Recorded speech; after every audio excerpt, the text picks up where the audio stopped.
నాగర్ కర్నూలు జిల్లా పెంట్లవెల్లి తహసీల్దార్ కార్యాలయంలో మంత్రి జూపల్లి కృష్ణారావు ఆకస్మికంగా తనిఖీ చేశారు. కార్యాలయంలో అపరిశుభ్రంగా ఉన్న వాష్రూమ్ను చూసిన మంత్రి తీవ్ర ఆగ్రహం వ్యక్తం చేశారు. ప్రభుత్వ కార్యాలయం ఇలా అపరిశుభ్రంగా ఉంటే ఎలా అంటూ అధికారులను ప్రశ్నించారు. ప్రజలకు సేవలు అందించాల్సిన కార్యాలయాల్లో పరిశుభ్రతకు ప్రాధాన్యత ఇవ్వాలని సూచించారు. పరిస్థితిని చూసి అధికారులపై అసహనం వ్యక్తం చేసిన మంత్రి చివరకు తానే వాష్రూమ్ను శుభ్రం చేశారు.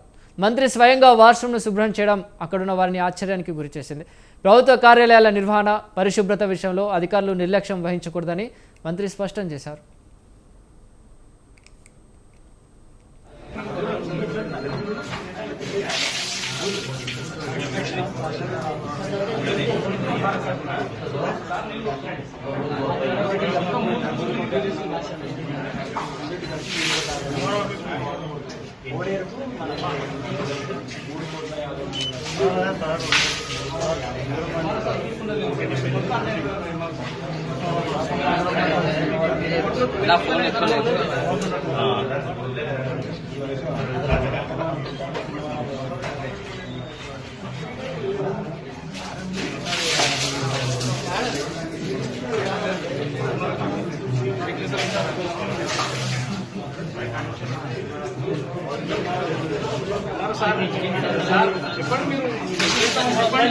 చెప్పండి